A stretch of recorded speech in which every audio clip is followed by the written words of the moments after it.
Greetings and salutations. Welcome to Knife Chats with Tobias. Now I know what you're thinking. The open tag is Show Us Your Schrades, yet I've got a bunch of Swiss Army knives here. Well, actually, these are not Swiss Army knives. These knives were made by Schrade, specifically ISC, or Imperial Schrade Company. And the way I've heard it explained, ISC was basically the international division of Imperial Schrade. Imperial Schrade later becomes Schrade. Schrade has such a long history in knife making, and so does Imperial. At one point, they basically joined forces and became Imperial Schrade. Today, they're just called Schrade. So, do these knives fit the category of Show Us Your Schrades? I guess that really depends on the viewer. Some people may consider this not what they're looking for, but I think it does kind of fit into the whole history of Schrade or Imperial Schrade or both companies together, because this really happened after the merger of the two companies. And the way I've heard it explained, ISC was basically the international division of Imperial Schrade. Imperial Schrade later becomes Schrade. Schrade has such a long history in knife making, and so does Imperial.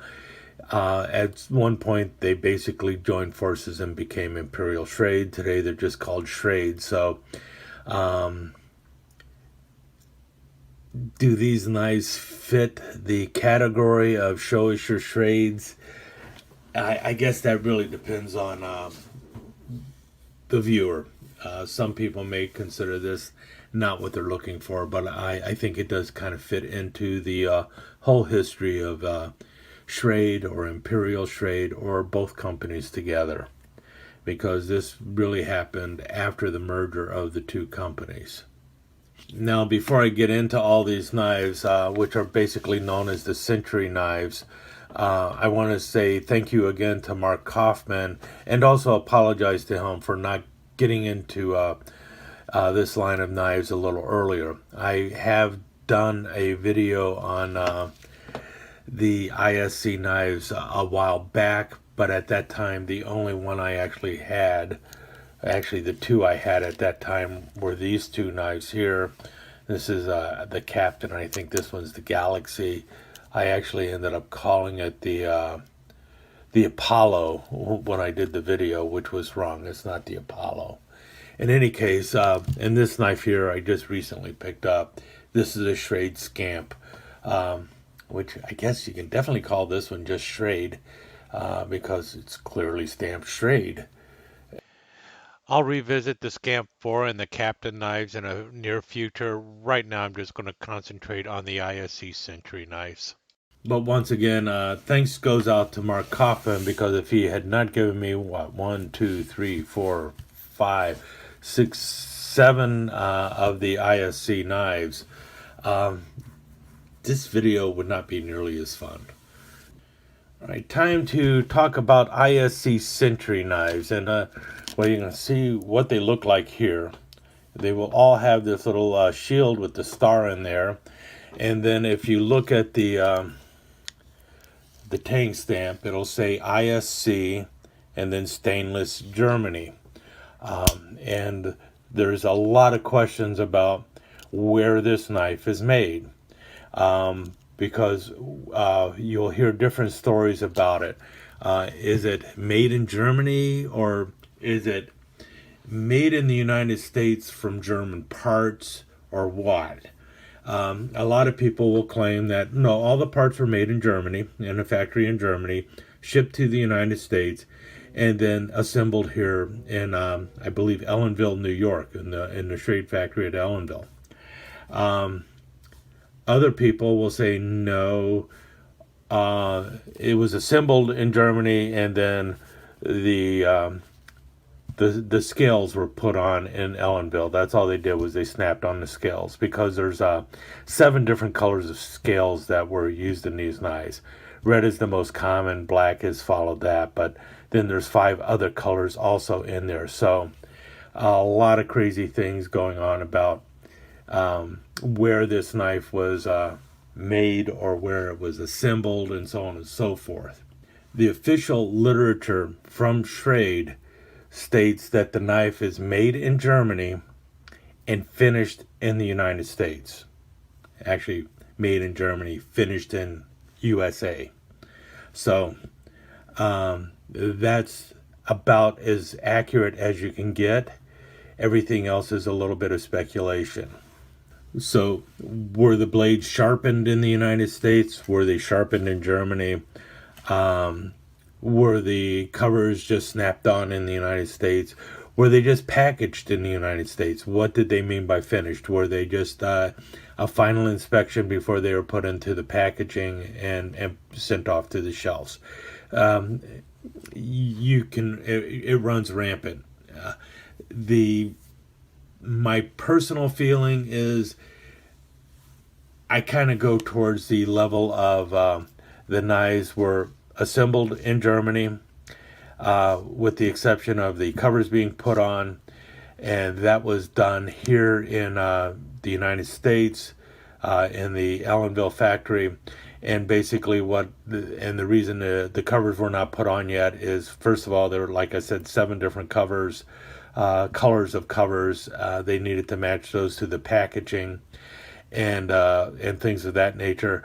Plus, if you do not have the covers on, then you can check all the pivot points and all the pins and everything else to make sure they're all nice and tight, and do any kind of final polishing and everything else. So that's what I think was done.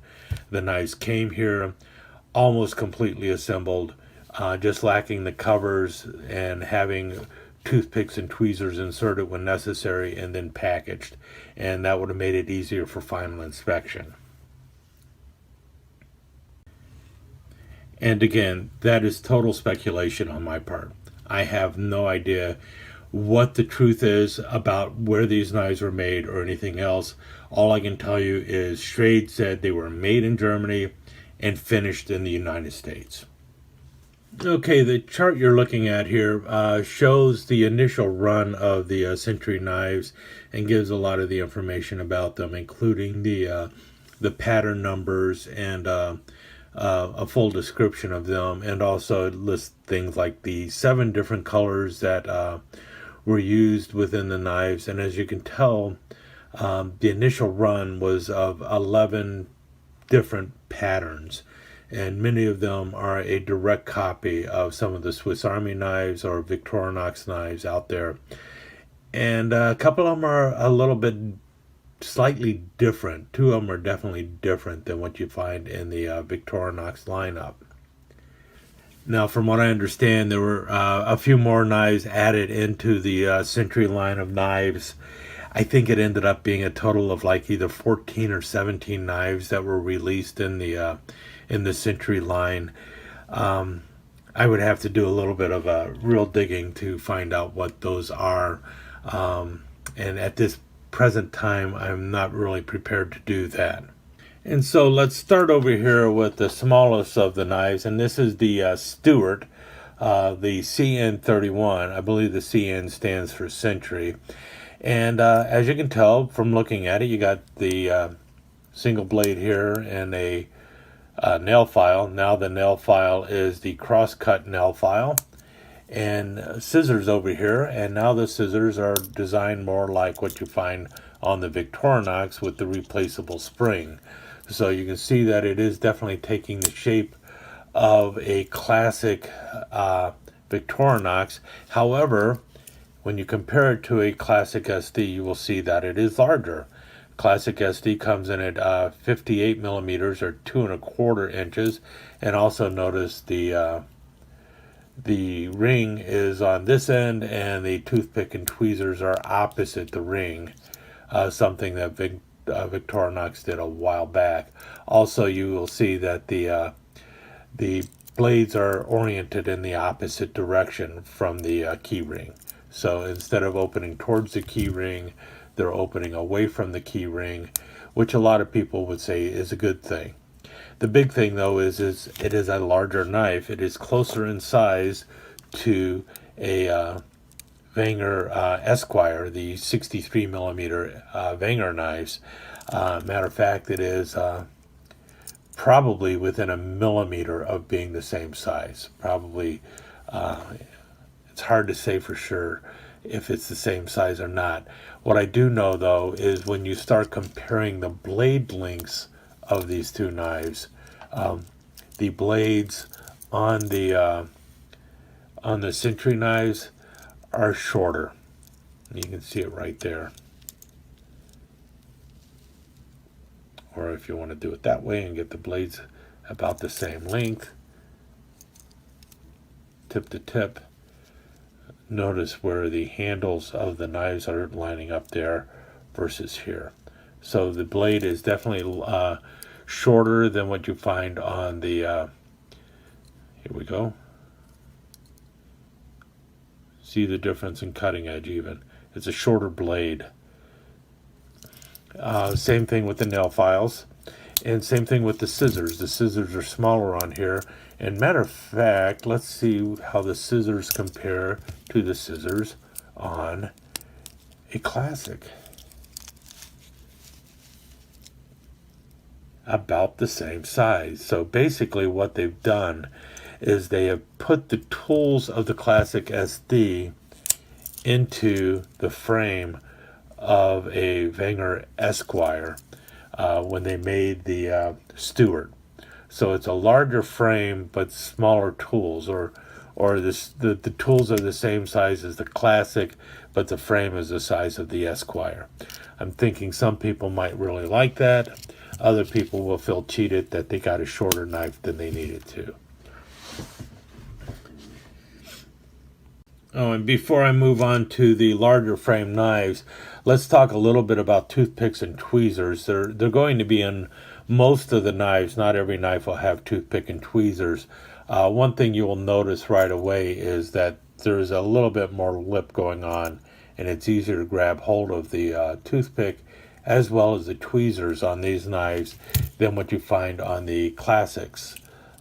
These, it's almost smooth. You can barely, you can grab it easy enough, but it doesn't protrude nearly as much as what you see on here. You see that bump there? The fit just isn't quite as good as what you find on a classic SD. I would show it on the on my Wenger, but this one's all beat up and I don't have them. But anyone familiar with the toothpicks and tweezers on the Wenger, they have a metal tip and they work entirely different than these do. These are definitely patterned off of the ones you find on Victorinox. I find the tip on these a little bit more flimsy than the tip you find on the toothpick you find in Victorinox. See, look at the bend there versus looking at the bend here. It bends much more. However, it does flex back into place. And what you have here is a mold spot. That's the circle there is like a mold line. I guess that works okay to hold the toothpick in place. But I don't think it was designed for that purpose, whereas here you actually have a little bump that is molded into it, which is designed to help hold the toothpick into the handle.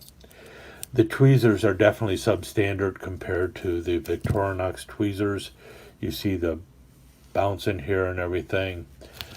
These have that bendy thing going on here, and you see how they come out.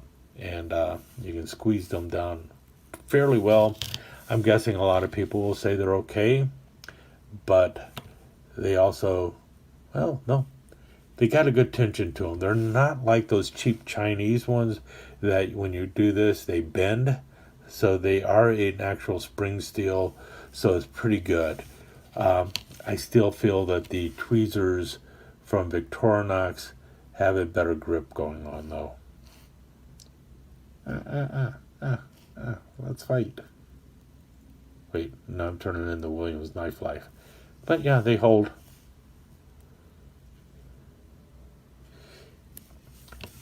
I'm not as crazy about them though. I think the ones on the Victorinox are better, and that is well, one of the cost-saving measures that they did with these is using a different style of tweezer and toothpick. All right, let's move on to the next one. These next two are kind of interesting, and one of them I have shown before in the Dux Unlimited line. How'd that get here? All right, let's move on to the larger 91 millimeter knives, and these are basically the same size as your basic standard Victorinox knife. So for size comparison and length, 91 millimeter Spartan versus this first 91 millimeter knife, and you see that the length is about the same. Blade shape and geometry is almost identical if you look there. The only difference really being is the nail nick is larger. See the slimmer nail nick on the Victorinox versus the one on the ISC. Some people may find that nail nick a better nail nick simply because it's easier to get into, but quite frankly I'm more than happy with the nail nicks on a Spartan or on a Swiss Army knife, Victorinox knife, and I think it looks a little cleaner. This looks a little cruder to me, but anyway, let's not be that picky on it. It was a less expensive knife. Now the particular one I'm holding here is the CN111 Endeavor, and this is an interesting knife in that it is basically like the Victorinox Wader, except the Wader is in 84 millimeters, so it's a smaller knife, but tool wise it's very similar. Actually what this is most similar to was known as the Apprentice, a very short-lived knife in the Victorinox lineup, and it was basically a waiter's knife with a Phillips driver. And so you've got the Phillips driver over here, which I know a lot of people love, and then you have the main blade and the combo tool with the wire stripper, can opener, cap lifter, and as I like to point out to people many times, though they don't believe me, the flathead driver here can also be used to drive number 2 Phillips screws. It's not the best one in the world, but it will do, and it's a kind of a make-do kind of tool, which is one of the cool things about most Victorinox or Swiss Army style knives is pushing every tool to the limit, and that's something that a lot of people who collect Swiss Army knives like to do. Notice a really great half stop to drop it right into the middle there. Yeah, it is definitely the kind of lock that you have on a Victorinox knife. It is not the lock that you find on a Wenger knife, so it isn't like that push down and then it actually locks the blade in place. But this is the CNN 111 Endeavor, and it is very close to the next one. And actually this one, I think they was done as a second thought, because this one is the CN 11, so they just added an extra digit to that. And this is definitely like the waiter's tool, or the Victorinox waiter. You notice you got the 4-turn corkscrew going on, and the rest of the stuff going there. First I thought the corkscrew on this was a little flimsier. I don't know if it is or isn't.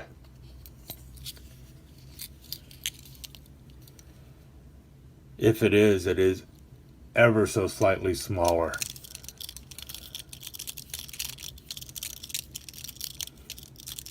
Size-wise, I would say it is definitely the same size as you have on a Victorinox corkscrew. It might be a little thinner, but I seriously doubt it. It might just be an optical illusion. This one does look a little thicker. I don't know for certain though. I'd have to sit there with a micrometer or something, a caliper or something, and measure it. But basically it is your Victorinox waiter's tool or waiter knife.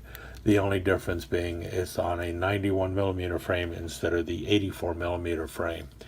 And what's interesting is the original Wader knife was called the Wader Plus. Actually, it wasn't the original, but they also did come out with a 91 millimeter Wader. It was called the Wader Plus. It had plus scales on it, which meant that it also came with the ink pen that was in the scale. Also, the Wader and the Apprentice both had toothpick and tweezers. These do not have the toothpick or tweezers. Now, as long as I have the Spartan out, we'll move on to this next knife, which is known as the CN41 Pulsar. That is something that you'll find on this. It's like all of them have names of some kind of space age name going on with them. And this is the Pulsar, very close to a Spartan. The difference being is, if you notice on the back here, see the back tools? It does not have, oops, I hate when that happens, and it happens all the time. It does not have the punch. For some reason, they made this knife without the punch blade, or the sewing awl, or just plain awl, whatever you want to call it, but it's lacking that. So the only back tool you have on there is the corkscrew. The other thing I notice, notice the difference in the key rings. The key rings are much larger on these knives, and to me, it's not as aesthetically pleasing as it is on the Victorinox. These are probably something that was added in the U.S. I don't think this was something from Germany. This is probably the key ring, one of the final finishing touches they did with these knives. And the key ring is not as good. I'll tell you that right now. Otherwise, blade-wise, you've got the same blades that you had on this one. You see the ISC, Germany, stainless, and now you have the secondary pin blade. The secondary pin blade will be the same size as the tool you find on your Victorinox knife. Again, with a heavier nail nick going on. So that's really the big difference between it. And then the front tools are the same tools that you find on the Victorinox knives. Now, this time, the can opener just rolls around. This should have the half stop. Nope, no half stop. So these do not have a half stop, which you do find on the later models of Victorinox knives. Notice this one has the half stop. So this is an earlier style of can opener that they're using on the knife. Looks pretty much the same though. Next up, this, like I said, this was the CN41 Pulsar. The next one is the copy of the Camper.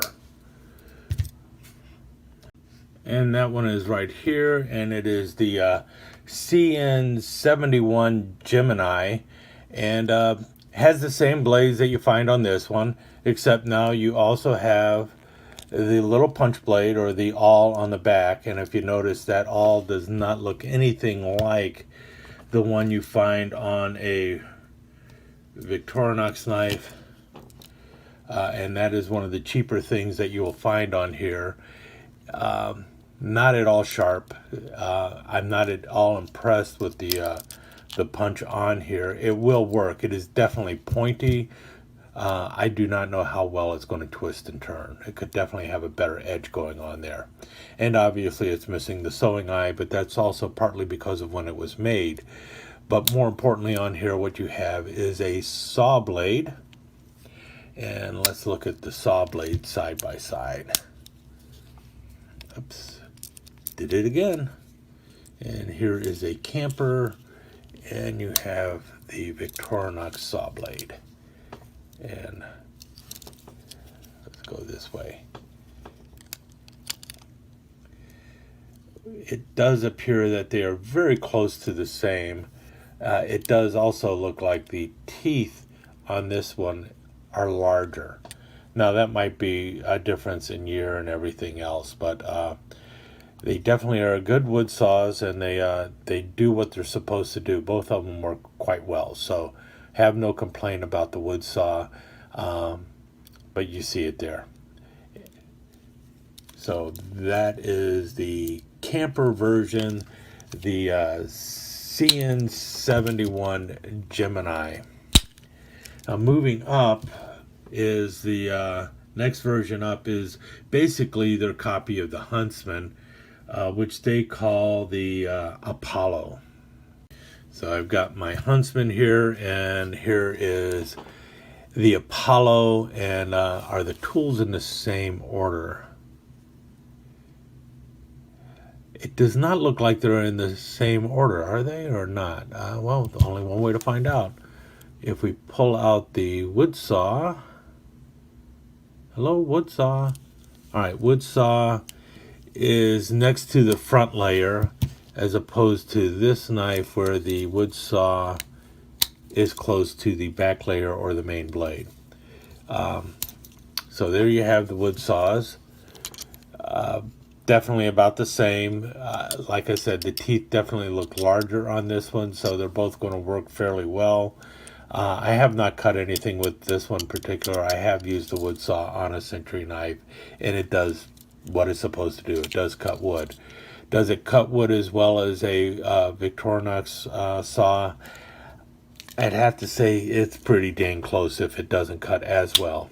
And next up is the scissors. Like I said, they're in a different order. So the scissors now are closer to the main blade. And do they open in the opposite direction or not? No, that's right. They open in the same direction that the scissors on the Huntsman open.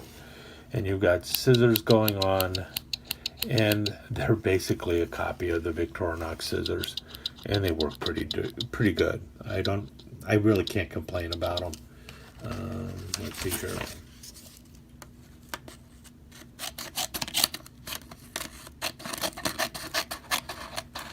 Yeah, they cut fine. You do notice that they are held together by a screw, so this is the old way that Victorinox used to do it. It isn't held in place by a rivet, it's held in place by a screw. So I suspect that it's going to have the same issue that you had with the old Victorinox Huntsmans and other knives that had the scissors with the screw. The screw loosens over time, and you have to continuously retighten the screw. So that is probably what's going to happen. This does seem to be bent over and smashed down a bit, so it's almost like the screw is acting like a rivet, so I could be wrong. I don't know. Other tools, same tools that you saw on the other one, so nothing new there.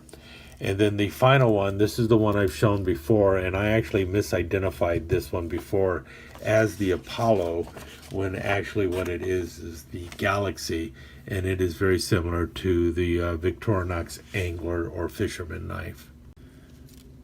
Okay, so the tool choices on here are a pair of scissors, which we just saw.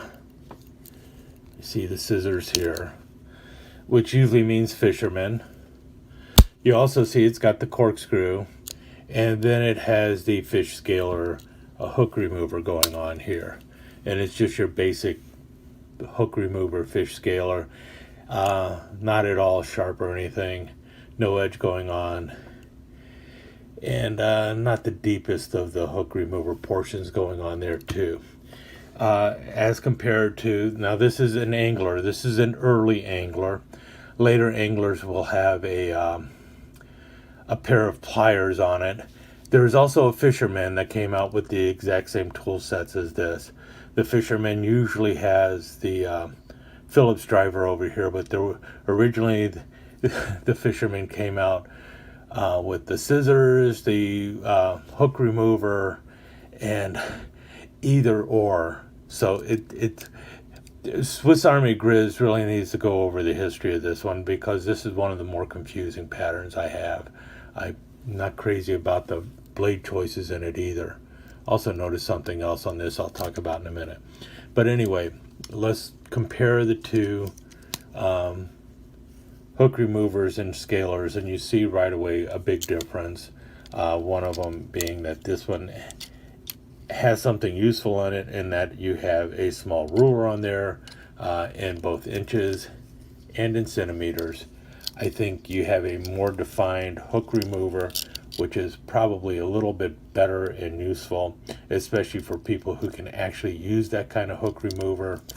And also you see that the scaler has a bit more edge going on with it and is probably more useful as well. So the main thing that makes the Galaxy a fishing knife is probably the poorest tool on there. So something that I think needs to be pointed out. But anyway, that is a quick look at the ISC knives, and I guess that wasn't a very quick look, but still it was a look, and they're pretty cool. I mean, for what they were, I would say that these were a decent alternative to an original Victorinox Swiss Army knife. Not as good, but pretty dang close. So, and from what I understand, they were designed for the as an introductory knife for children, and in which case, maybe not a bad idea, depending on what the original cost was. If these were half the cost of a Victorinox knife, it might have made a perfect beater knife. But if it was just marginally less money than a Victorinox, I would have probably just gone ahead and bought the kid a Swiss Army knife. But in any case, pretty cool knives, and one of those many attempts that Schrade made to try and stay in business. Hope you enjoyed it. Talk to you again soon. Let me take just a second to thank you once again for dropping by and spending a few minutes here at Knife Chats with Tobias. I really do appreciate it, and I do appreciate any comments that you leave. So please remember to give me that thumbs up, and also don't forget to subscribe and ring that notification bell so you'll know when the next episode is up and running. Thanks again for dropping by. Really do appreciate your time here.